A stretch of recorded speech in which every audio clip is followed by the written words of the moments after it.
네, 다들 휴일인데 보육 실습 OT 때문에 또 아침부터 바쁘게 이동하시느라 수고 많으셨죠. 오늘 이 오리엔테이션은 크게 2부로 되어 있는데요. 처음 1시간 정도는 제가 보육 실습의 개요에 대해서 말씀을 드리고 15분 휴식을 한 다음에 저희 센터 팀장님께서 보다 행정적인 절차들이나 그런 부분들에 대해서 자세히 알려주실 예정이에요. 그래서 요 화면을 보시면은 이번 OT 24학년도 2학기죠. 2학기 실습 OT 참석자는 딱 그 학기에만 실습이 가능합니다. 혹시나 오늘 오셨는데 여차저차 해서 그 2학기 때 실습을 못하게 되시는 상황이 생길 수도 있잖아요. 혹시라도 그렇게 되면은 저 예전에 OT 들었는데 다음엔 안 들어도 되지 않나요? 라고 생각이 드실 수도 있는데 이 OT는 본인이 실습하는 직전에 들으셔야 되기 때문에 혹시나 이번에 실습을 못 하시게 되면 다음번에 하실 때 OT를 그 직전 학기에 하시는 걸 다시 들으셔야 합니다. 안녕하세요. 그러니까 가능하면은 기왕 이렇게 시간 내서 오신 김에 다들 다음 학기에 실습 마치실 수 있으면 좋겠죠. 그리고 출석표를 나눠드렸는데 이거는 퇴실 시에 제출을 해야지 최종 참석으로 인정이 된다고 합니다. 그러기 위해서 마지막까지 자리 지켜주시기를 부탁드립니다. 명찰을 받으셨을 텐데요. 이 명찰은 여러분들 앞으로 실습하실 때 착용을 하시면 됩니다. 보통 앞치마 하시고 그 위에다가 이름표 착용해서 어디 학교에서 온 어떤 누구 선생님인지 알 수 있도록 착용을 하시면 됩니다. 강의실은 음식물 반입 섭취가 불가하다고 하니까 이 점도 부탁드리겠습니다. 네, 이번 시간에는 보육교사가 어떤 일을 하는지, 그리고 보육 실습에서는 무엇을 하는지, 그 과정이 어떻게 되고 운영에서 우리가 이제 알아야 될 부분들이 무엇인지를 살펴보도록 하겠습니다. 보육 실습 안내 책자를 받으셨을 텐데요. 그 내용에 따라서 진행이 되니까 책자 펼치셔서 필요한 부분은 메모도 하시면서 들으시면 되겠습니다. 자, 먼저 보육교사의 개요에 대해서 살펴볼게요. 보육교사가 무엇인가 우리가 흔히 어떤 개념에 대해서 배울 때 정의부터 살펴보잖아요. 여러분들은 이미 보육교사가 어떤 일을 하는지도 다 잘 알고 계시고, 이제 보육교사가 되고 싶어서 이제 실습을, 이제 과목들을 들으시고 실습도 이제 계획을 하시는 단계일 거예요. 근데 보육교사의 어떤 일을 하는지, 어떤 직업인지를 살펴보면 이렇습니다. 보육교사는 영유아의 보육, 건강관리 및 보호자와의 상담, 그 밖에 어린이집의 관리, 운영 등의 업무를 담당한다. 우리가 학교에서 상당수 보육과 관련된 지식을 많이들 이제 여러분들도 쌓으셨어요. 어떻게 지도를 해야 되는지, 놀이지도, 언어지도, 수학지도 이런 각종 지도에 대한 내용들, 그리고 영유아 발달, 혹은 그 외에도 여러 가지 지식들은 쌓으셨는데 이제 실습에서는 그런 것들을 현장에서 하나씩 확인해 보는 그런 시간이 되실 거예요. 제가 오전에 여러분들 선배님들 이번 학기에 실습하신 분들 평가회가 있었어요.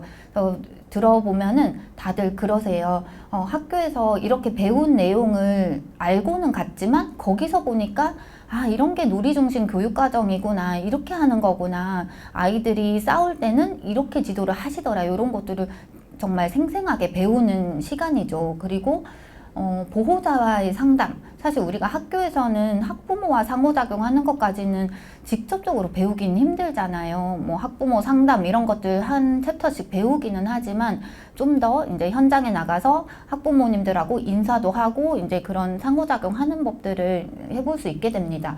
그 외에 어린이집의 관리나 운영들, 원장님이 어떻게 주임교사와 각 담임교사별로 그런 조직을 가지고 일을 분장해서 하는지 이런 것들도 체험해보는 계기가 되실 겁니다. 역할과 자질을 살펴볼게요. 우선 영유아의 성장, 발달이 자연스러운 과정에서 보호, 그리고 교육적 측면의 전문가로서 신체적, 사회적, 정서적, 지적 발달을 균형 있게 격려할 수 있도록 교육 방법을 연구하고 적용해야 한다. 이게 교사의 역할이죠. 그리고 두 번째로 볼게요. 교실 환경 구성, 그리고 교육자로서 연령과 발달 수준을 의식해서 적절한 자극을 제공한다. 그리고 세 번째로는 자애로움, 영유아와 공감력, 그리고 사고. 이건 좀 더 정서적인 지원 부분에 대한 이야기들이 나오네요. 그리고 대인관계, 능력, 뭐 이런 개인적인 자질, 그리고 전문 지식이 필요하다. 이러한 전반적인 내용입니다. 보육교사는 국가 자격증이죠. 요 자격 종류를 한번 볼게요. 보육교사가 총 몇 급으로 되어 있는지 아시나요? 네, 그죠. 여기 나와 있는 대로 3급입니다. 1급, 2급, 3급이 있어요. 그 중에서 여러분들이 다음 학기에 실습을 하고 졸업해서 취득을 하게 되면 2급 자격증을 취득하시게 됩니다. 이 2급이라는 것은 전문대학 또는 이와 준하는 이와 같은 수준 이상의 학교에서 이제 보육 교과목과 뭐 그런 실습을 이수하고 졸업한 사람에게 주어집니다. 전문대 혹은 4년제, 우리도 4년제죠. 그래서 4년제 대학 졸업하고 실습하면 2급에서 시작을 하게 됩니다. 그러면은 3급은 어떤 사람들인가 보면은 보육교사 양성교육과정 교육을 수료하게 되면은 이제 3급에서 시작해서 아마 3년 동안 현장 경험이 있으면 이제 교육을 들으면 2급으로 승급을 하게 돼요. 그리고 이제 여러분들은 이제 2급 자격증을 따시게 된다고 하면은 2급 자격을 따고 현장에서 3년간 정교사로 근무를 하면은 1급 승급의 기회가 주어져요. 그것도 자동은 아니고 적절한 교육을 받고 하면은 1급으로 승급이 되는 구조입니다. 보육 실습에 대해서 살펴볼게요. 실습이라는 거는 여러분들도 안녕하세요. 다들 이제 실습, 선배들한테 얘기 들어서 6주 동안 하는 거다. 뭐 이런저런 얘기들을 이제 대략 알고 계실 거예요. 이 실습이라는 것은 보육교사가 되기 위한 필수 과목입니다. 그리고 국가가 발급하는 보육교사 자격증 취득을 위한 필수 요건이 되는 과목이라고 되어 있어요. 보육교사는 따로 시험을 봐서 취득하는 자격증은 아니에요. 다른 국가기술 자격증들 이런 거 보면은 뭐 실기도 보고 필기도 보고 뭐 이런 과목들이 있는 경우도 있죠. 근데 보육교사는 이렇게 학교에서 수업을 듣고 실습을 나가서 일정 기준만 채우면 이제 그게 자격 조건이 되는 겁니다. 근데 오전에 수업 이제 평가에 오셨던 선배님들 이야기를 들어봐도 이게 필기 시험 같은 그렇게 형식적인 시험을 안 칠 뿐이지 정말 매 순간이 시험이셨대요. 그러니까 그 6주 동안 정말 오늘은 출근하기 싫다 이런 생각이 들 수도 있고 아이들하고 정말 이게 에너지도 많이 들고 힘들기도 하죠. 그럼 정말 내가 이거를 할 수 있을까? 정말 그만두고 싶다는 생각이 들 수도 있지만 저런 것들을 다 이겨내고 6주 동안 무사히 출근하고 퇴근해서 그 시간을 채우셨다는 거는 그것만으로 큰 시험을 통과하신 거라고 생각을 합니다.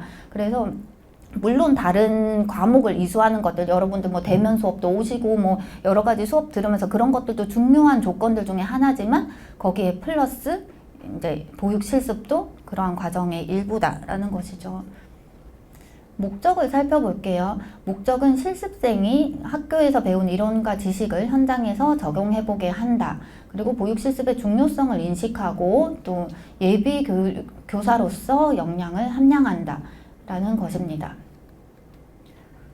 목적이랑 목표가 비슷하긴 한데 목표도 한번 제가 대략 중요한 부분만 읽어볼게요. 눈으로 따라오시면서 한번 보세요. 우선 보육 실습 목적과 의의, 법적 기준을 파악하고 중요성을 인식한다. 그리고 진행 과정이나 행정 절차, 필요한 서류를 숙지한다. 이렇게 되어 있죠. 이러한 내용들이 여러분들이 이제 다음 학기, 가을부터 초겨울 그 사이에 보육 실습을 하고 딱 마쳤을 때 이러한 목표를 이루었다라고 생각하면서 들어보시면 이 내용들이 좀 더 와닿으실 것 같아요. 그래서 이 1번부터 6번까지의 내용을 종합해서 보면은 정말 보육 실습이 보육교사가 되기 위해서 정말 중요한 거구나 라는 거를 깨닫고 또 그 과정을 통해서 실제로 그리고 실무 역량을 키우셨겠죠. 그러고 그런 전반에 대한 것, 어떤 서류를 준비해야 되고 어떤 서류를 제출해야 되고 이런 것들도 잘 알고 계시게 될 것이라고 기대합니다. 내용을 살펴볼게요. 보육 실습 몇 주 동안 하는 건지 아시나요? 네, 6주입니다. 보육 실습 6주인데 하루에 8시간이에요. 그리고 주 5일 동안 하면은 일주일에 40시간이죠. 그 40시간을 이제 6주 동안 하시게 되는 거니까 총 240시간이란 시간이 됩니다. 만약에 휴일이 있으면은 그 휴일은 빼고 만으로 카운트를 하게 돼요. 그래서 만약에 월요일이 휴일이라서 하루 빠졌다 그러면은 마지막에 그 월요일 하루를 더 하셔서 만으로 이제 6주를 채우셔야 하는 겁니다. 이 6주는 참여 실습과 운영 실습 두 가지로 구분이 되는데요. 참여 실습 그 전반적으로 흐름을 보면은 참여 실습은 이제 그 원에 적응하는 단계 조금 이제 그 환경도 파악하고 적응을 하고 그 다음 운영 실습에서는 좀 더 적극적으로 그런 교사 역할을 해보는 그러한 단계로 이루어져 있습니다. 내용을 조금 더 구체적으로 보면은 이 표로 볼 수 있는데요. 우선에 사전 방문이 있어요. 사전 방문 하셔가지고 이제 필요한 서류들도 내시기도 하고 또 거기서 OT를 해주시면은 그 OT도 들으시기도 하고 이렇게 실습 전에 이러한 활동들이 이루어지고요. 참여 실습은 1주와 2주간에 걸쳐서 이루어집니다. 이때의 내용들을 보시면 이제 처음에 실습한다고 어린이집에 딱 갔다고 생각해 보세요. 그러면 정말 교실이 어디에 있는지도 뭐 식당은 어디고 이런 구조도 잘 파악이 안 되실 거고 특히 반 아이들도 누가 누군지도 사실 처음에는 모르죠. 근데 이제 그런 것들을 이제 파악을 하게 됩니다. 가능하면은 딱 출근한 첫날에 아이들 이름을 다 외우시는 게 좋아요. 어떤 분들은 특히나 이제 나는 이름 잘 외워 하시는 분들도 있을 거예요. 근데 또 어떤 분들은 아무리 해도 나는 이 얼굴과 이름 매칭하는 게 너무 힘들다 이런 분들도 계실 수가 있어요. 그렇다 할지라도 이제 그러면은 아이들한테 이제 물어보세요. 우리 친구 이름 뭐라고 했죠? 이름 뭐예요? 이렇게 물어보면 아이들이 알려주겠죠. 그래서 그냥 우리 친구 이렇게 부를 때보다 뭐 누구누구야 뭐 이렇게 불러주면은 아이들도 더 선생님 실습 선생님이 내 이름도 아는구나 하고 훨씬 더 빨리 친해질 수가 있습니다. 그리고 이게 기간을 뭐 한정 없이 두면은 이게 이름을 익히는 것도 계속 오래 걸릴 수도 있겠죠. 그래서 가능하면 나 첫날에 아이들 이름 다 외운다 이렇게 생각하고 하시면은 또 목표도 뚜렷해지고 아마 하실 수 있지 않을까 싶습니다. 이 1주, 2주 내용을 보면은 적응 단계이기 때문에 뭐 참여 관찰을 한다든지 뭐 발달 특성을 파악한다든지 이렇게 전반적으로 좀 적응해가는 내용으로 돼 있잖아요. 근데 이거는 전반적인 그런 가이드라인일 뿐이지 그렇다고 해서 여러분들이 간 첫날에는 가만히 구석에 앉아서 뭐 아이들 관찰하고 뭐 이렇게 보고 이러실 여유는 아마 없으실 거예요. 거기 가면은 그런 다른 그런 보통 선생님, 교사들하고 똑같이 아이들 뭐 상호작용하고 뭐 하고 엄청 바쁘실 거예요. 또 담임 교사에 따라서 이거 해주세요, 저거 해주세요, 저 친구 지금 가서 도와주세요 이런 거 하다 보면은 정말 눈코 뜰 새 없이 바쁘기 때문에 그 참여 관찰 때는 아니 참여 실습 때는 뭐 관찰만 하고 뭐 익힌다더니 그거 아닌 거 아니야 하지만 그렇게 익히는 과정에서 이게 그런 실무 그 어린이집 원래 돌아가는 일과에 적극적으로 참여를 하시면서 그런 걸 빠르게 파악하셔야 하는 거죠.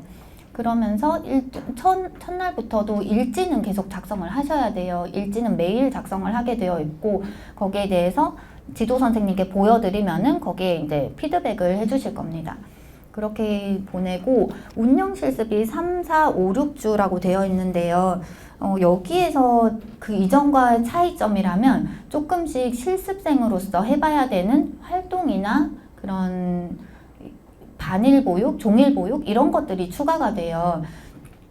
이따 2학기 때 수업 들으시면 알겠지만 보육 실습을 하시는 동안 총 3번의 계획안과 그 활동을 하셔야 되는데 처음에는 놀이 및 활동 지원이라고 해서 예전에 부분 수업 같은 개념입니다. 그래서 어떤 작은 놀이나 뭐 활동이라도 본인이 준비하셔가지고 그걸 아이들한테 해보는 거죠.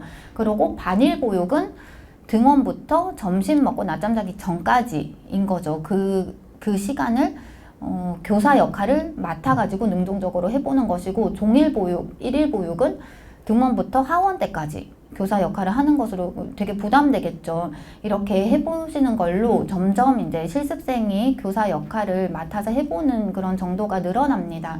이거는 어느 정도 가이드라인이고 실제로 여러분들 선배들 보면은 대략은 이러한 기준에 맞게 이루어지지만 조금씩 차이는 있어요. 어떤 분들은 거의 마지막에 거의 실습 종료하기 며칠 전에 종일 보육을 하시는 경우도 있고, 또 어떤 경우는 원장님이 되게 의욕적이셔서 이거 많이 해봐야 된다라고 해서 거의 일주일 내내 뭐 일일 보육을 했다 이런 분들도 있으세요. 사실 이거는 횟수는 상관없어요. 이거는 한 번 이상씩은 하시면 되고, 그 서류도 한 번씩만 작성해서 제출을 하시면 되는데, 어쨌거나 이제 그게 뭐 몇 주에 얼만큼 하는지는 차이는 있지만 대략 이런 흐름에서 많이 벗어나지는 않더라고요. 이렇게 하게 됩니다. 보육 실습 과정을 살펴볼게요. 윤리 규정입니다. 먼저 신체적, 정신적, 사회적으로 건강해야 돼요. 이거는 그냥 어떤 일반적인 사람들에게도 모두 적용될 수 있는 사항이기는 하죠. 근데 특히나 보육교사라는 직업이라는 거기에 초점을 두고 봤을 때, 보육교사들은 영유아들을 대상으로 계속 상호작용을 하는 그런 특성이 있죠. 그렇기 때문에 특히나 더 신체적으로 건강해야 됩니다. 여러분 선배님들 오전에 이제 평가회 할 때 얘기해 주신 게, 진짜 너무 피곤해서 실습 마치고 오면 거의 바로 밥 먹고 바로 잠들어서 12시간 자고 일어나면 또 실습하러 가고, 이거를 반복했다는 얘기들을 하세요. 그리고 또 보육교사가 정말 몸을 많이 쓰는 직업이에요. 뭐 성대 결절, 뭐 무릎 관절 안 좋고 손목 안 좋고 이런 게 만성적인 그런 직업병이라고 할 만큼, 진짜 아이들 안고 뭐 이렇게 눈높이에 맞춰서 뭐 일어섰다 앉았다 뭐 아이들 안고 하는 게 체력 소모가 큽니다. 그리고 게다가 6주 동안 나오셔야 되잖아요. 그러면은 중간에 아파도 안 되잖아요. 그래서 이거를 어떻게 컨트롤을 다 예측을 하겠느냐마는, 그래도 내가 할 수 있는 한 건강하게 지낼 수 있도록 뭐 최대한 이제 그런 걸 관리를 해야겠죠.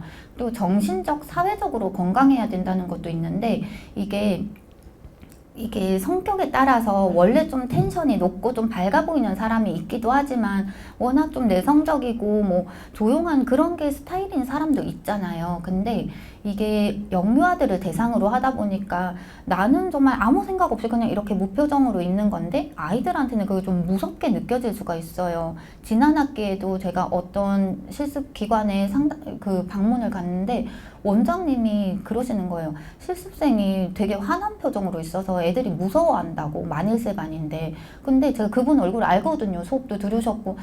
딱히 그렇게 그분을 의도하신 건 아닌데, 이제 아이들이 보기에는 낯선 사람이기도 하고 워낙 어리다 보니까 좀 더 다가가기 편하게 이제 좀 환한 얼굴로 미소를 짓는 게 좀 계속 신경을 써야 되는 부분이기는 합니다.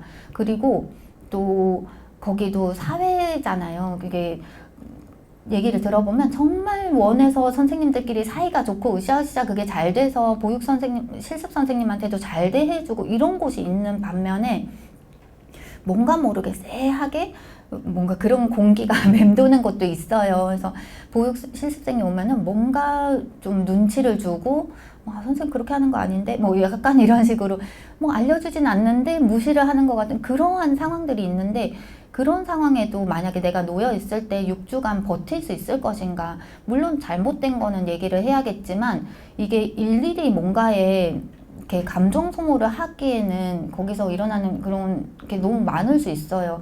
예를 들어 지도교사 선생님 스타일이 워낙에 무뚝뚝하셔가지고 일지를 수정해야 되는데, 정말 그냥 선생님 이거는 이렇게 고치세요, 여기는 뭐 줄 나누세요 이렇게 얘기를 했는데, 그게 실습생 본인한테 굉장히 좀 상처가 되는 걸로 들리는 경우, 그런 상담을 한 적이 있어요. 그래서 양쪽 얘기를 들어보니까 처음엔 이제 실습생 얘기만 들었을 때는 선생님이 너무 좀 막 말을 막 하시네 이렇게 생각을 했는데, 또 선생님하고 얘기를 해보니까 그냥 이분 스타일이 조금 말을 툭툭 하시는구나. 그래서 그런 경우 있잖아요. 근데 그런 게 정말 나랑 안 맞으면은 6주 동안 얼마나 힘들겠어요. 근데 그런 경우에도 진짜 이게 나에게 너무 모욕되고 이건 진짜 아닌 것 같다 이렇게 생각되면은 뭐 그거는 또 얘기를 해서 풀어야겠지만, 그런 게 아니라 사소한데 뭔가 나랑 스타일이 달라서 생기는 문제들은 좀 그냥 이거는 그냥 그 사람 스타일이야, 뭐 나하고는 안 맞지만 적어도 나를 일부러 그러는 건 아닐 거야, 이렇게 좀 쿨하게 넘길 수도 있는 그러한 마음가짐도 필요가 합니다.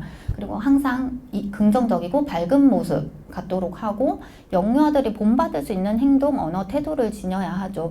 이게 어떤 연령의 학생들을 대상을 하는지도 마찬가지겠지만 영유아의 경우에는 특히나 정말 흡수정신, 스펀지처럼 모든 거를 빨아들이는 시기잖아요. 그래서 정말 선생님의 말 한마디 혹은 뭐 말투라든지 작은 행동 이런 것도 따라하고, 저는 현장에 있을 때 정말 선생님 표정까지 닮아간다는 얘기도 들어본 적이 있어요. 그러니까 그만큼 나의 모든 일거수일투족이 아이가 봤을 때 진짜 본받을 만한 것인가 생각하면서 그거를 의식하면서 행동할 필요가 있습니다. 영유아를 존중하고 편견이나 차별 없이 그대로 수용해야 돼요.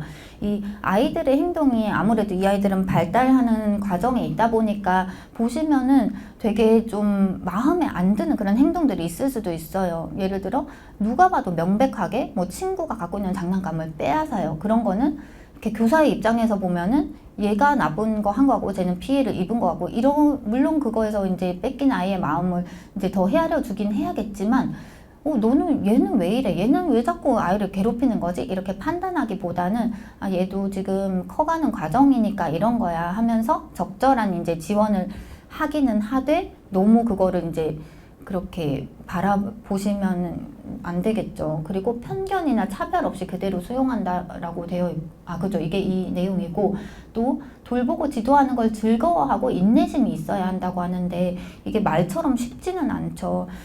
특히나 어린 영유아들, 이제 자기 주관이 생기긴 하지만 자기 마음대로 뭔가 뜻대로 안 될 때 굉장히 짜증을 많이 내기도 하고 변덕을 부리는 것처럼 보이기도 해요. 그런 경우에도 이제 거기에 같이 이렇게 버럭하기보다는 그냥 인내심을 갖고 이럴 수 있어, 뭐 얘들은 이럴 수 있다, 이렇게 인내심을 갖는 그런 마음이 필요합니다. 특정 영유아를 편애하거나 처벌이나 상벌을 하지 않는다, 이런 것도 중요하죠. 제가 예전에 일했던 어린이집에서는 정말 그 편애가 너무 드러나 보이는 선생님이 있었어요. 사실 교사도 인간인지라 더 마음에 가는 아이가 분명히 있을 수 있어요. 근데 그렇다고 해서 그 아이가 등원했을 때는 어머 누구 왔어 막 이렇게 되게 이렇게 하셨다가, 또 다른 친구가 오면 되게 막 태도가 너무 달라지면 그것도 아이들도 다 느낀단 말이죠. 그러니까 적어도 그 아이들이 물론 그 좋아하고 그런 호감은 속으로 갖고 있으시고, 적어도 겉으로는 공평하게 대할 수 있도록 해야겠죠. 언어적, 신체적 처벌이나 상벌을 하지 않는다. 이게 이제 요즘에 아동 권리 존중이 되게 중시되면서 이 부분들이 강조가 되고 있어요. 근데 의외로 그런 방문을 해보면은 실습생들이 그런 훈육이라고 생각하면서 이제 그런 식으로 하는 게 좀 불만족스럽다, 이런 얘기들 원장님이 하셔요. 예를 들어서 아이들이 싸우고 있을 때 어떤 실습생이 그 장난감을 이렇게 뺏으면서 이렇게 째려보셨대요. 그러면서 어떻게 애들을 째려볼 수가 있냐 이렇게 얘기를 하시는 거예요. 사실 이게 뭐 아이들이 그렇게 막 하는 과정에서 째려보고 싶은 마음이 드는 건 인지상정이지만, 그래도 이게 아이의 입장에서 봤을 때 무엇이 잘못됐고 어떻게 고쳐야 되는지 알 수 있는 그런 지도 방법은 아니잖아요. 물론 그런 부글부글하는 상황이 있더라도 가라앉히고 아이의 입장에서 어떻게 지도를 하면 좋을까를 이제 생각을 하시면 도움이 될 것 같습니다. 지도교사와 보육교직원에게 예의를 지키고 존중해야겠죠. 그리고 실습생 상호 간에도 존중하고 예의를 지킨다. 아마 제가 이때까지 다녀봤을 때는 대부분 한 기관에서는 우리 학교 학우님 1명 정도 실습하는 경우를 봤어요. 그러고 혹은 갔는데 실습생을 좀 많이 받으시는 곳은 그 기관에 다른 학교에서 온 실습생이 있는 경우들도 있기는 해요. 그러면은 아마 여러분들 굉장히 이제 통하는 점이 많잖아요. 같은 실습생이고 뭐 다른 거기서는 뭐 어때요? 뭐 이런 식으로 얘기를 주고받을 수도 있어요. 근데 그렇다 하더라도 너무 막 가까워진 티를 내지는 마시고, 이름도 항상 이제 이름 대신 선생님으로, 거기서는 다 누구누구 선생님 이렇게 깍듯하게 예의를 지키시는 게 좋습니다. 교사가 지시하기 전에 자신이 해야 할 일들을 미리 솔선수범한다. 이게 좀 말하자면 좀 눈치껏 먼저 잘 하자는 그런 말로 해볼 수 있는데요. 선배님들 얘기를 들어보면은 선생님마다 스타일이 달라서 되게 그거 맞추는 게 힘들었다 이런 얘기들을 하세요.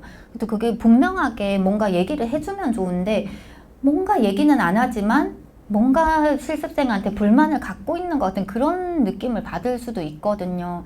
그럴 때 먼저 물어보세요. 선생님 지금 뭐 할까요? 뭐 지금 누구 도와줄까요? 이런 식으로 먼저 물어보시면 거기에 대해서 진짜 말수가 없고 좀 코멘트 없으신 지도교사라도 그러면 뭐뭐 해주세요 이렇게 얘기를 해주실 수 있어요.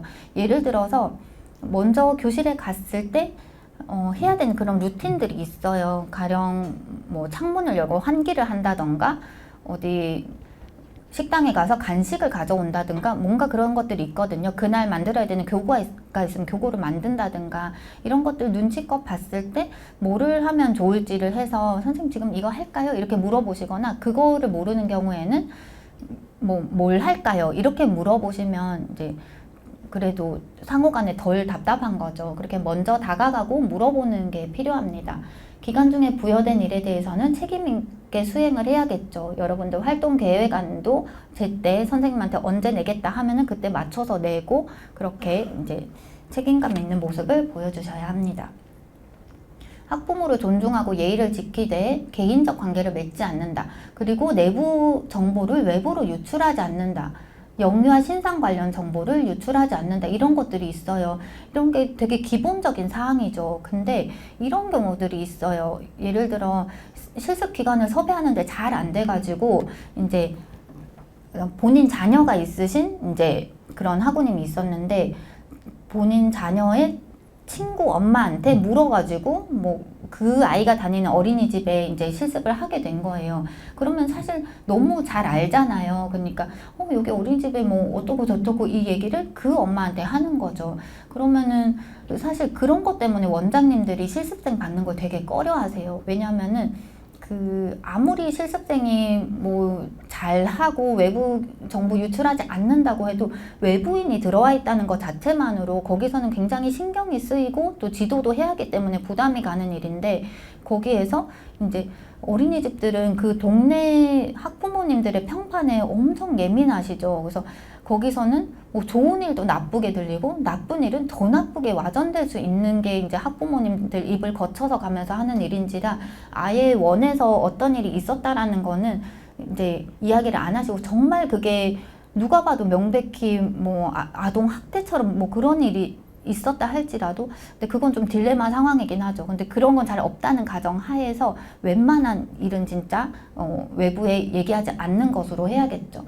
그리고 마찬가지로 뭐 그 학부모를 나도 이제 뭐 영유아 학부모다. 그래서 뭐 아는 학부모가 거기 있을 수도 있죠. 근데 그렇다 할지라도 막 너무 막 거기서 뭐 누구 엄마 이런 식으로 막 한다든가 그렇게 하지 않고 어디까지나 나는 여기서 실습생 역할이다라는 것을 기억하시면 좋겠습니다. 근무 태도를 볼게요. 일상 지도에 대한 지침은 실습 기관의 내용을 따른다라고 돼 있는데 이거는 이제 지도교사에게 물어보고 그대로 하시면 됩니다. 이게 저도 예전에 보조교사를 이제 여러 번 한 적이 있었는데 반마다 선생님의 스타일이 너무 다른 거예요. 예를 들어 간식으로 우유가 나왔어요. 그러면 우유를 다 마시고 우유팩을 처리하는 것도 선생님마다 너무 다른 거예요. 어떤 선생님은 뭐 씻은 다음에 펼쳐 말리는 선생님이 있고 어떤 선생님은 그냥 접어서 뭐 쓰레기통에 넣어달라는 사람도 있고 물론 그건 원에서 지침이 있으면 상관없겠지만 그 선생님 되게 사소한 거잖아요. 그 먹고 남은 우유팩 처리하는 거. 근데 그런 것들도 스타일이 있으시고 아이들이 뭐 옷을 입고 벗는 거라든지 정리하는 거라든지 이런 것들도 가만히 선생님의 행동을 살펴보면 그것도 나름의 그런 체계와 뭔가 그런 일련의 과정이 있다는 거를 발견을 하실 거예요. 아이들이 등원 후에 소지품을 정리할 때도 어디까지 도와주는가 그리고 바깥놀이 갈 때 양말을 신을 때도 어떤 선생님은 반만 신겨주고 땡기라고 하시던가 그것도 애들마다 다르거든요. 혼자 그렇게 해서 신을 수 있는 애가 있고 없고 그런 것들을 지금 생각하면 되게 답답하잖아요. 그것까지 내가 어떻게 알아 하는데 그냥 현장에서 선생님한테 물어보세요. 뭐 조금이라도 애매하면은 지금 양말 신겨줄까요? 뭐 옷 개서 넣을까요? 이렇게 물어보면은 뭐 얘기를 해주실 겁니다. 안전사고에 대해서 안전사고가 이제 항상 생각을 해야 되잖아요. 그래서 그런 경우에 이제 주요 그런 담당 책임은 이제 담임 교사가 그런 역할을 맡아서 하기는 하지만 그래도 실습생으로서도 만약 그런 상황이 생겼을 때 어떤 역할을 할지 그런 것들을 미리 알고 계시는 것이 중요합니다. 자, 그리고 불만이나 갈등 상황이 생길 수 있어요. 이런 경우에는 기관의 규정과 절차에 따라 해결을 합니다. 이런 갈등 해결이 제일 어려운 것 같아요. 특히 실습 시작하고 한 1주 차쯤에 항상 몇 분의 연락을 받아요. 들어보면은 그 실습 기관하고 좀 갈등이 있는 경우예요. 제일 많은 경우는 그 기관에서 자비를 너무 많이 시킨다. 청소, 그러니까 보육 실습 지도하고 상관없는 뭐 청소라든지 뭐 설거지라든지 이런 것들을 너무 시켜서 이게 맞나 하는 생각이 드실 수 있어요. 그리고 지도교사도 보니까 피드백을 잘 안 해주는 거예요. 그리고 뭔가 모르게 실습생한테 쎄하다든가 뭐 무시를 하는 것 같다든가 여러 가지 좀 그런 불편한 것들을 느낄 수 있어요. 이런 경우에는 이제 사실 보육 실습생이 막 원장님한테 바로 얘기해서 뭐 지도교사가 뭐 이렇게 해서 힘들어 이렇게 얘기하기는 사실 힘들 수도 있습니다. 근데 그런 경우에 잘 생각을 해보셔야 되는 게 이 갈등이 내가 조치를 취해서 해결이 가능한 건가? 그러면은 해결을 하는 게 좋죠. 청소를 너무 많이 시켜서 힘든 경우가 있었어요. 근데 이 실습생 얘기를 들어보면 원래는 그 청소를 그 당번을 정해서 담임 선생님들이 돌아가면서 하셨대요. 그 공용 공간, 뭐 같이 쓰는 놀이, 뭐 그런 거실 공간 이런 데였겠죠. 그런데 실습생이 오니까 딱 그러시더래요. 자, 이제 6주 동안은 이 실습 선생님이 청소하실 테니까 청소하지 마세요. 이렇게 얘기를 하셨다는 거예요. 그러면 누가 봐도 이거 너무 부당하잖아요. 그러면 학교에서는 그렇게 청소만 하는 거는 그거는 아니라고 하던데 보육 실습 이렇게 아이들 상호작용하고 지도하고 이런 거를 해주셔야 된다고 들었는데 사실 청소만 하면 좀 그렇다고 생각이 들 수 있잖아요. 그런 경우는 사실 저도 뭐 사실 그 원에 직접적으로 원장님한테 막 얘기하긴 그렇죠. 저희 학생이 그러는데 청소 좀 덜하게 해주세요. 이렇게 하면 원장님들도 되게 좀 그렇게 거슬리게 들리실 수도 있잖아요. 근데 그런 경우에는 이제 그래도 사실 내가 혼자 청소하는 게 사실 부당한 면은 있습니다. 사실 보육실 청소라고 하면은 저는 그 정도는 그래도 할 수 있다고 생각해요. 왜냐면 정말 라떼이기는 하지만 아주 옛날이지만 저는 보육교사를 할 때 따로 청소 선생님이 없어서 저희 반 청소는 항상 이제 담임 교사들이 했어요. 그래서 그런데 저는 그래도 그것도 보육의 일부라고 생각을 했어요. 왜냐하면 아이들이 안전하고 건강하게 생활하는 게 필요한데 그 교실 공간, 우리 반 아이들이 지내는 공간과 그 교구를 이렇게 닦고 청소하는 것 정도는 당연히 내가 할 수 있다라고 생각을 했어요.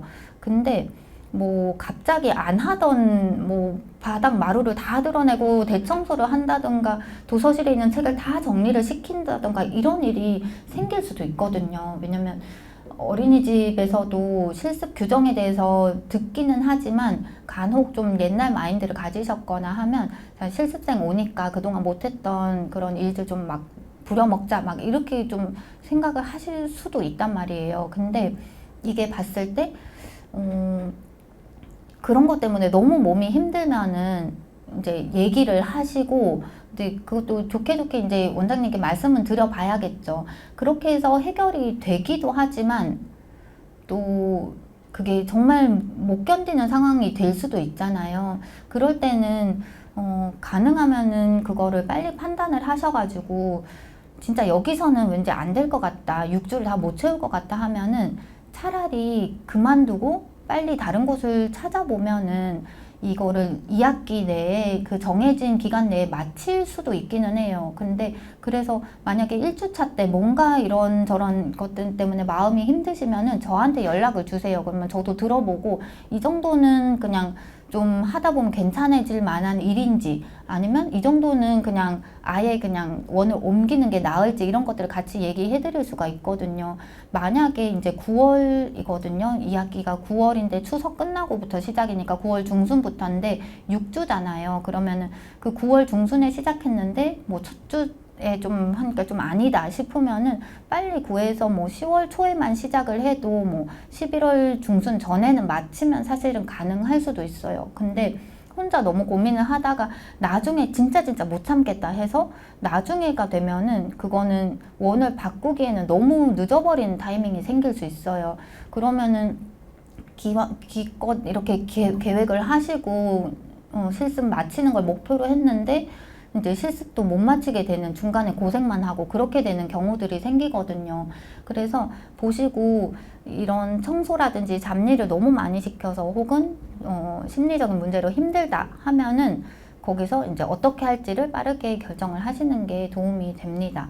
제가 여러 학기 동안 들어본 결과로는 또 그렇게 초반에는 힘들었지만 이야기하고 이렇게 저렇게 2주차, 3주차 되면은 점점 나아져서 뭐 좀 그때는 힘들었지만 좀 시간 지나니까 지도교사도 나한테 마음을 열고 좀 잘해주셔가지고 그래도 마칠 때는 괜찮았다, 이렇게 얘기하시는 분들도 많아요. 그리고 한 2주차에 난 진짜 여기서 못하겠다 하고 바꿨는데 바꾼 곳에서는 또 잘 하신 분들도 있어요. 그러니까 이게 전부 다 케이스가 다르기 때문에 내가 처해 있는 상황이 어느 정도인지 잘 모르겠다 싶으면은 이제 저한테 상담 주시기를 부탁드릴게요. 실습 기간 동안 예비교사로서 품위를 지키고 영유아에게 본보기가 되도록 한다. 그리고 매일 실습일지를 작성하셔야 돼요. 이 실습일지 쓰는 게 사실 힘들죠. 근데 그래도 매일 쓰셔야 되는 게, 이게 며칠이 지나면 기억이 안 나요. 그리고 기본 일과는 비슷비슷하단 말이에요. 그래서 일단 수첩을 가지고 다니시면서 그날 주요한 일과가 뭐였는지 키워드를 적으시고, 그래도 기억이 살아있을 때 그날 당일날 퇴근하고 오시면 엄청 피곤하고 바로 이제 골아 떨어질 것 같기는 하지만 그래도 그날 쓰는 게 가장 생생하게 쓸 수가 있어요. 그리고 밀리면 힘들잖아요. 이게 계속 써야 되는데.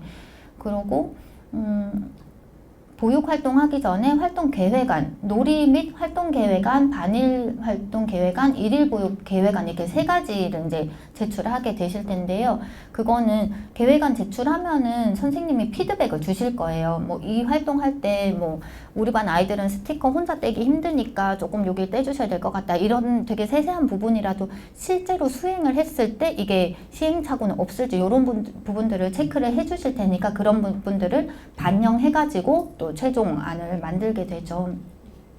네, 각종 제출물은 지도교사에게 말씀드린 그 기간 엄수해서 제출을 하시고요. 가끔 교재나 교구 만들 때 실습기관 비품을 사용하는 경우들도 있죠. 뭐 코팅기를 사용한다든지 뭐 색지 같은 거 쓴다든지, 그럴 때 항상 이제 선생님께 허락받고 이거 이렇게 쓰겠습니다 하고 쓰고 고장나지 않도록 조심히 다뤄주시는 모습 보여주시면 좋겠죠. 학부모님들이 질문을 하실 수도 있어요. 학부모님들은 이제 앞치마 입고 거기서 일하고 계시면 다 같은 교사로 인식을 하실 수 있기 때문에 질문을 할 수 있는데, 그 사실 보육 실습생으로서는 그 상황에 대해서 잘 모를 수 있잖아요. 그러면 성급하게 대답하기보다는 저는 실습생입니다, 담임 선생님께 여쭤보세요 하고 담임 선생님께 연결해드려도 좋겠죠. 선생님 누구 어머님이 이런 거 질문하셨다 하면은 또 그렇게 해결할 수 있도록 하고, 이제 직접적으로 이제 그런 거를 했다가 좀 그런 상담이라든지 그런 거를 하지 않도록 주의하시면 됩니다. 그리고 어린이집을 방문하는 모든 사람에게 먼저 밝은 태도로 인사하는 게 필요하죠. 꼭 우리 반 학부모님들께만 인사하는 게 아니라 그냥 현관에서 만난 다른 분들께도 인사드리고, 식당 선생님이라든지 청소 선생님이라든지 누구라도 보면 먼저 인사드리는 게 좋습니다. 이것도 좀 약간 말이 많은 부분이긴 한데요. 보육실습 중엔 휴대폰 사용이 금지되어 있어요. 이것 때문에 좀 힘들어 하시는 분들도 계시는데, 이게 언제적 규정이냐, 이게 개인의 자유를 너무 침해하는 것이 아니냐, 이런 생각이 드실 수도 있어요. 간혹 이런 분이 계셨어요. 워킹맘이신데 아이가 하교하고 오면은 아이한테 연락도 한번 해야 되고 아이가 잘 학원에 갔는지 이거를 연락을 해야 되는데 휴대폰 사용이 안 되니까 너무 답답하다라는 것이죠. 근데 원칙적으로는 휴대폰을 이제 가지고 들어가진 않아요. 그래서 전원을 끄거나 무음으로 해서 가방에 넣어서 사물함에 넣어놓고 가고 퇴근할 때 확인하고 이렇게 돼 있는데 정 그렇게 급한 상황이 생길 수도 있잖아요. 그러면 그 6주 동안은 뭐 긴급한 연락이 있으면 여기 어린이집으로 연락을 달라든지 그리고 카톡에 뭐 그런 거 띄워두셔도 좋겠죠. 뭐 언제부터 언제까지는 바로 답장이 어렵습니다. 이런 거를 미리 얘기를 해두셔서 물론 진짜 급한 상황에선 휴대폰 뭐 원장님께 말씀드리고 쓸 수도 있지만 기본적으로는 이제 그렇게 하시는 거를 이제 기억해 주시고요. 실습생 간에도 존댓말 쓰시면서 그러고 불필요한 얘기는 하지 않습니다. 복장과 용모를 볼게요. 복장과 용모의 키워드라면 그냥 청결과 단정이에요. 이게 직업마다 뭔가 유니폼이 있는 경우도 있고 어떤 옷을 입으면 편한 그런 것들이 있죠. 보육교사의 경우는 앞치마를 착용하는 거 외에는 딱히 뭐 복장 규정이 있진 않아요. 근데 사실 패션이라는 것도 개인의 자유이기 때문에 뭐 이걸 해라 말아라 하는 것도 좀 그렇게 들릴 수도 있어요. 하지만 모든 경우에 이게 영유아를 보육할 때 다치거나 위험한 부분이 있을까 없을까를 생각해 보면 이게 뭐 맞을지 안 맞을지를 이제 판단하기 쉬워요. 화려하거나 노출이 심한 복장 이런 것들은 결국에 활동할 때 굉장히 불편합니다. 이게 아이들과 놀다 보면 이렇게 계속 앉았다가 일어섰다가 해야 되는데 치마가 너무 짧다던가 옷이 너무 꼭 붙으면 사실 본인이 불편해요. 그리고 긴 줄의 목걸이나 귀걸이 이거 진짜 잡아당길 수도 있거든요. 그러면 그런 것도 그쵸. 저는 예전에 생각 없이 여기 엄청 인조 비즈가 화려하게 달린 옷을 입고 출근한 적이 있었는데 그게 정말 아이 얼굴 긁힐 정도로 약간 큰 그런 크기였어요. 그런 것도 하면 안 좋겠죠. 그런 의미에서 이제 네일 아트 같은 것도 보면 파츠가 되게 큰 것들도 있잖아요. 좀 손톱이 길다던가. 이것도 사실 개인의 자유이기는 하지만 적어도 보육교사로서 그 업무를 수행함에 있어서는 혹여나 이게 아이들 얼굴을 긁는다든가 이러면은 안 되기 때문에 그렇게 생각해서 그 순간만큼은 이제 주의를 해주시는 것이 필요합니다. 머리카락 길면은 묶는 게 이제 필요하겠죠. 그러고 굽이 높은 신발이나 슬리퍼 이런 거 아이들하고 놀이터나 공원 가서 뛰어다닐 때 정말 힘들겠죠. 그런 거 생각하셔서 단정하면서도 편안한 복장을 착용하시면 되겠습니다. 준비물을 살펴볼게요. 기관, 어린이집에 제출하셔야 되는 서류가 있는데 이거는 신상카드, 서약서, 그리고 성범죄 경력, 아동학대 범죄 전력 조회 동의서, 그리고 옛날 그 구보건증이라고 부르는 전염성 질환에 대한 건강진단 결과서, 그리고 그 외에도 뭔가 어린이집에서 요청하실 수도 있어요. 신상카드나 서약서 이런 것들은 학교 홈페이지에 양식이 올라와 있는 걸로 알고 있고요. 그 외에 뭐 이력서나 자기소개서 이런 거를 보내달라는 원장님이 계실 수도 있어요. 그런 거는 딱히 양식이 지정되어 있지 않으면 그냥 편하신 대로 뭐 인터넷에서 양식 검색하셔도 되고 그냥 알아서 만들어 쓰셔도 되고 합니다. 그리고 이 서류들은 미리 준비하시는 게 좋은데 특히 전염성 질환에 대한 건강진단 결과서 있죠. 이게 발급받는데 좀 시간이 걸릴 수도 있어요. 근데 실제로 이거를 발급이 좀 안 돼가지고 실제 시작이 늦춰지신 분도 있거든요. 물론 그래도 여유가 있어서 좀 늦춰져도 그 기간 내에 마칠 수 있어서 다행이긴 하지만 그래도 이게 좀 모르니까 시간이 촉박할 수도 있으니까 이 부분도 미리 준비하시는 게 좋습니다. 실습비를 볼게요. 실습을 할 때 어린이집의 실습생이 실습비를 내게 됩니다. 이거는 어린이집 현장에서 그 실습 지도를 받고 배우는 정당한 대가예요.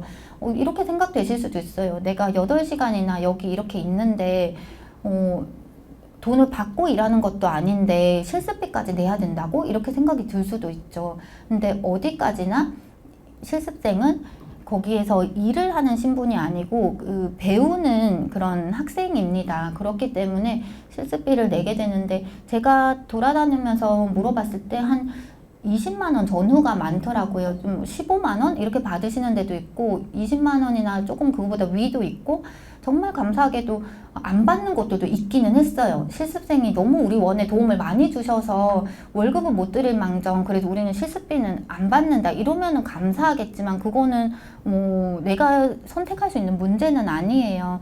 그래서 그리고 이 실습비를 되게 식비로 많이 활용을 하신대요. 이게 30일치인데 이거를 n분의 1로 나누면 하루치 식비 정도로 많이 활용을 하신다 하더라고요. 그래서 그 부분에 대해서 하시고 이거는 영수증을 받아서 나중에 제출을 학교에 하셔야 되거든요. 만약에 그렇게 실습비 안 받는다 하더라도 0원으로 해가지고 도장 받아서 제출하시면 됩니다.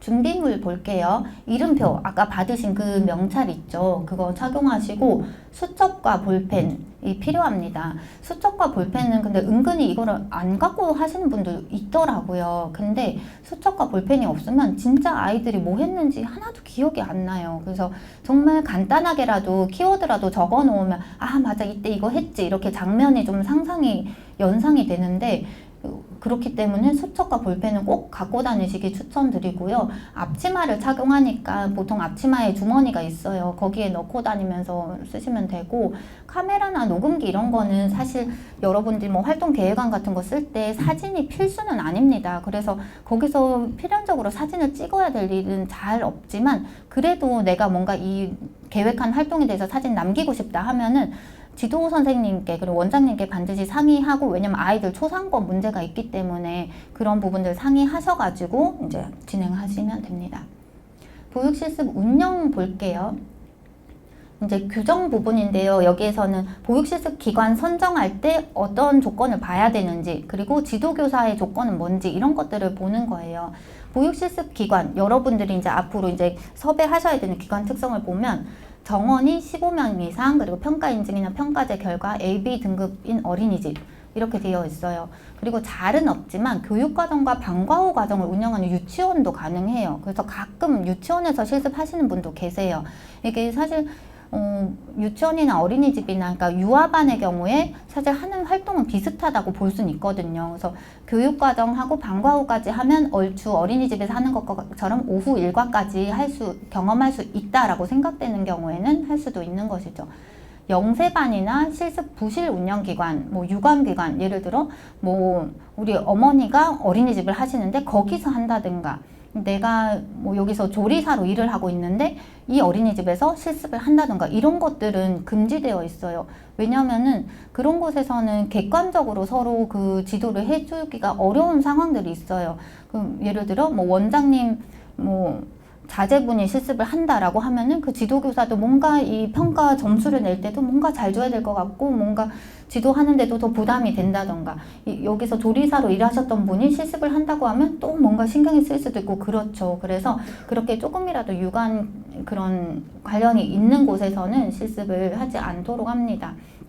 영세반의 경우도 영세반은 아이들 주로 돌 이전인 아이들이에요. 그럼 그 아이들은 개인마다 그 패턴이 먹고 자고 그런 패턴들이 많고 그런 놀이나 상호작용이나 지도나 이런 부분들을 경험하기가 좀 한계가 있기 때문에 영세반 말고 그 이상 1세반부터 가능해요.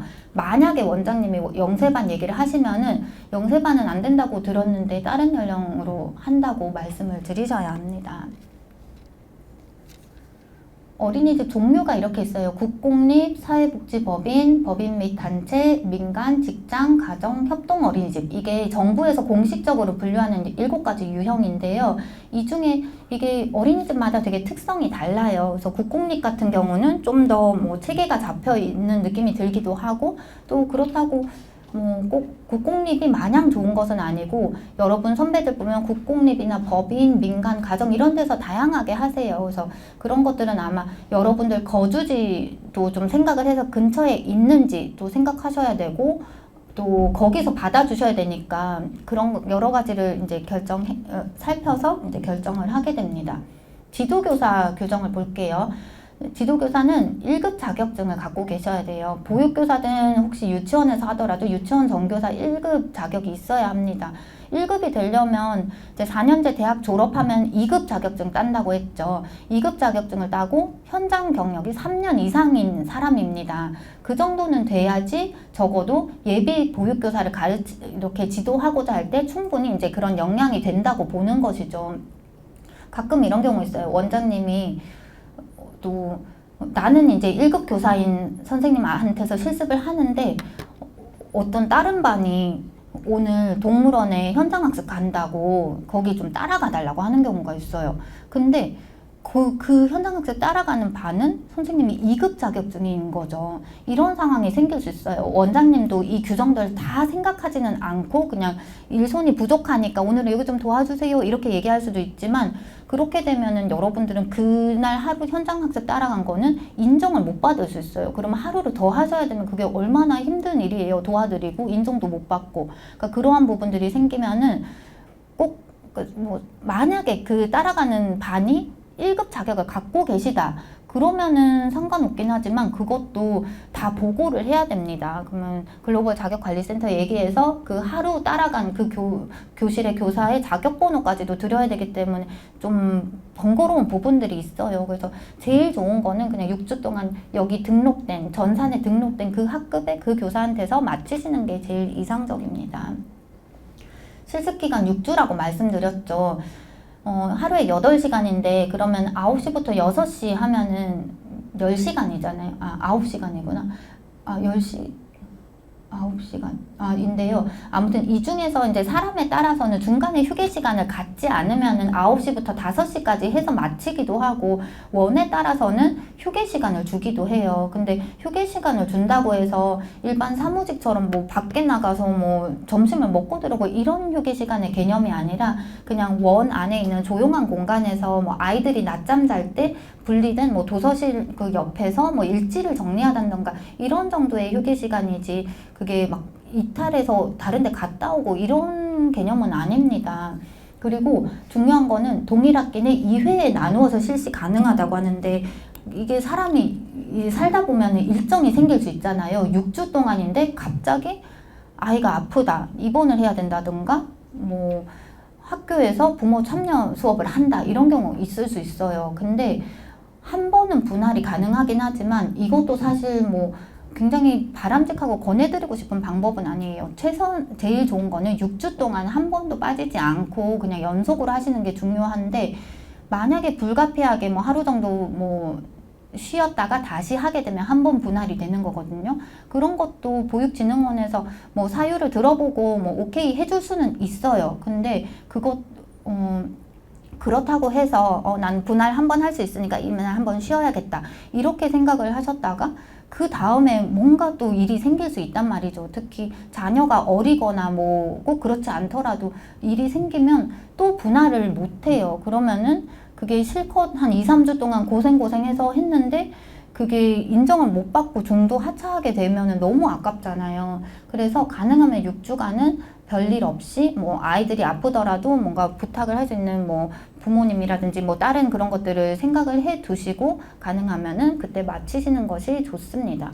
실습 불가 기간이 있어요. 보면 12월부터 3월 사이, 6월에서 9월 사이라서 우리 학교에서는 이제 1학기 중에는 3월에서 5월, 2학기는 9월에서 11월 사이에 다들 마치셔야 하죠. 네, 말씀드렸듯이 불가피한 사유가 있을 경우에만 2회 분할이라는 게 2번이 아니고 한 번 쉬어서 앞에 한 부분, 뒤에 한 부분 이렇게 분리가 되는 거를 의미를 합니다. 이수 요건을 볼게요. 여러분들이 이제 실습 일지와 실습 평가서에 근거해서 평가 점수가 80점 이상인 경우에 이수한 걸로 인정을 해요. 이게 우리 수업 들어보면 100점 만점으로 평가 배점이 있잖아요. 이 보육 실습은 과제가 좀 있고요. 과제 여러분들 이제 개강하시면은 뭐 여러 가지 과제를 제가 내드릴 텐데 그런 것들을 다 하시면 총 30점 배점 있고, 실습 일지 작성하신 거 있죠. 30일 동안 작성하신 거. 그거를 제가 나중에 받아서 평가해서 30점 점수 평가하고, 실습 평가서는 다 마치고 나서 어린이집 원장님하고 지도 선생님이 여러분들의 그 점수를 이제 써서 밀봉해가지고 주실 거예요. 그거를 합쳐가지고 100점 만점으로 봤을 때 80점 이상이 돼야지만 이수한 걸로 되고, 그러려면은 다들 잘 챙기셔야겠죠. 왜냐면 내가 아무리 열심히 하더라도 뭐 평가서에서 몇 점 받을지는 모르니까 웬만하면 다들 잘 주시긴 하지만 아니기도 하거든요. 그러니까 가능하면 과제도 다 제출하시는 게 좋습니다. 그리고 중요한 건데요. 실습 기간 동안은 무단 이탈을 하시면 안 돼요. 그리고 제가 불시에 여러분들 실습 기간에 아무데나 찾아가게 됩니다. 왜냐면은 뭐 대부분은 성실하게 다 잘 하시는데 저도 한 몇 학기에 한 번씩은 갔는데 실습생이 없어요, 자리에. 그러면 너무 황당하죠. 근데 보니까 이날따라 아이가 아파가지고 좀 늦었다 해서 뭐 30분 기다리니까 그 학생이 온다던가 이런 경우가 있어요. 근데 그런 불가피한 일이 생기지 않도록 정말 시간 엄수하시고, 제가 그래서 그 학생은 여러 번 나중에 전화를 해봤어요. 진짜 그게 맞나? 다른 날은 진짜 오고 있나? 전화를 했고, 센터의 담당자님들도 한 번씩 이제 전화해 보시는 걸로 알고 있어요. 근데 원장님들이 갑자기 교수님 오신다 하면은 되게 막 부담스러워 하시는 경우도 있거든요. 근데 그래도 일단 잘 말씀을 드려주시고, 혹시나 현장 학습을 가거나 뭐 외부 활동을 해가지고 자리를 비우게 되는 경우도 있잖아요. 그러면은 강의동 게시판이나 저 문자로 연락을 주세요. 내일은 아이들과 체험학습 가서 오전에는 뭐 비웁니다. 이런 식으로 하면은 제가 이제 그 방문할 때 참고하도록 할게요. 부정행위 기준인데요. 제3자가 대리 실습을 한다던가 과제나 일지를 위조한다던가 뭐 이런 경우도 있고, 근데 사전 보고 없이 실습지를 이탈하는 경우가 있었어요. 몇 년 전에는 갑자기 학생이 열이 나가지고 코로나 검사를 받는다고 이제 갔는데, 가보니까 그래서 갔대요. 근데 어쨌건 정말 운이 나쁘게 하필이면 그 6주간의 많고 많은 기간 중에 그렇게 딱 만나게 되기도 쉽지는 않겠지만 일이 되려면 그렇게도 될 수 있는 거죠. 근데 물론 열이 나서 검사하러 가는 상황 생길 수 있죠. 그러면은 어쨌든 바로바로 학교에 연락을 주셔야 돼요. 그래야지 부정으로 의심받지 않을 수가 있습니다. 그리고 승인받은 실습 기간, 시간 이런 것들을 전산에 입력을 하잖아요. 그것과 달라질 수도 있기는 합니다. 원래 만 2세반에서 한다고 입력을 해놨는데 실습 첫날 가보니까 원장님이 마음이 바뀌어서 1세반으로 하세요. 이렇게 될 수도 있어요. 그러면 그런 거는 가능하거든요. 그럼 다만 그 연락을 바로 주시면 돼요. 센터하고 저한테 저 만 1세반으로 변경됐습니다 하면은 그거에 맞춰서 이제 처리를 하면 되니까 그런 것들을 꼭 알려주시고, 실습 기간이나 시간을 꼭 지켜주시면 됩니다. 그리고 실습 일지를 매일 쓰셔야 되는데, 제가 방문을 해보면 진짜 그냥 간혹 그렇게 일지를 안 쓰시는 분들도 있어요. 근데 물론 요즘에는 전산으로 입력을 해가지고 출력은 안 했다, 다 해가지고 선생님한테 맡겨드려서 지금 없다 이런 경우도 있지만, 그런 경우에도 제가 그럼 당일날 밤에 가서 그 파일이라도 보내주셔라 이렇게 얘기를 합니다. 왜냐하면은 정말 일지를 실습을 안 해서 일지가 없는 경우도 있거든요. 그런 경우를 확인하고자 이 실습 일지도 여러분들이 성실하게 매일매일 하셨다는 증거이고, 그 내용을 보면은 그거를 설령 허위로 지어내셨으면은 뭐 다는 모르겠지만 그래도 보다 보면은 그러한 부분들이 드러날 수도 있기 때문에 실습을 잘 하고 계시다는 중요한 기록 문서로서도 이 작성을, 실습 일지를 잘 해주시기를 부탁드리겠습니다.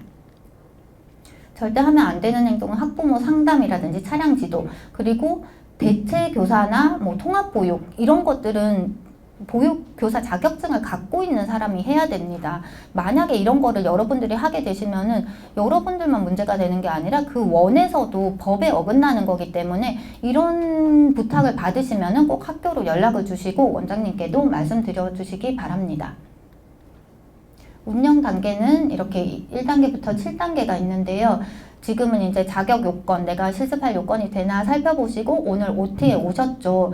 그 다음 단계로 여러분들 이제 집에 가시면은 실습 기관을 알아보시게 돼요. 그리고 실습 기관을 섭외하셨으면은 그거를 전산에 입력하고 승인을 받고, 그 다음에 이제 2학기 수강 신청을 하셔야 돼요. 수강 신청하실 때 보육실습 교과목 신청 꼭 하시고 강의를 수강하고, 강의 수강은 이제 9월 달부터 시작되겠죠. 개강하면 수업 들으시면서 각자 이제 정해진 날짜에 실습을 시작하고 6주 동안 하시면 됩니다. 그리고 실습을 마치게 되는 것이죠. 네, 이 단계들은 한번 그 책자에 있는 내용 확인해 보시면 되겠습니다. 그리고 뭐 기관 선정이라든지 이런 부분들은 아마 이따 팀장님께서 한 번 더 설명해 주실 거예요. 그렇게 해서 이 단계 6단계까지 하는 거 있었고, 이제 주체별 역할 보시면 학생이 어린이집에 해야 되는 거, 뭐 실습 신청하고 실습비 내고 실습 진행하고 이런 거 있죠. 그러면 어린이집에서는 그런 실습을 위해서 뭐 기관에 필요한 정보를 제공해 주시고 또 실습 지도를 해 주실 거예요. 이 부분은 그냥 읽어보시고, 이건 나중에 여러분들이 이제 받으실 보육실습 확인서의 예시입니다. 그리고 학교에서도 어린이집에 이제 실습 지도 잘 해주시라고 이제 부탁도 하고 공문도 보내드리고 이런 역할을 해요. 그러면 어린이집에서는 이제 나중에 그런 보육실습 동의서라든지 다 마치면은 평가서 이런 것들을 보내주시게 돼요. 이 부분들은 읽어보시고 나중에 실습 마치고 나서 여기 있는 이 과제들 있죠. 요거를 제본해가지고 학교로 보내시면 됩니다. 네, 그리고 이건 평가인데요. 이게 실습을 다 마치면은 이제 이런 평가들을 하게 돼요. 자기 평가도 있을 것이고 기관에서 평가서 점수로 평가하는 것도 있고 대학에서 이제 제가 이제 여러분들 낸 과제나 그런 서류 가지고 평가하는 부분들도 있는 것이죠.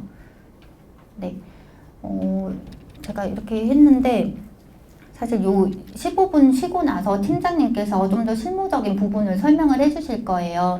그래서 혹시 질문 사항이 있으시면은 이제 메모해 두셨다가 이제 팀장님 설명 끝나고 나서도 이제 여쭤봐 주시면 되겠습니다.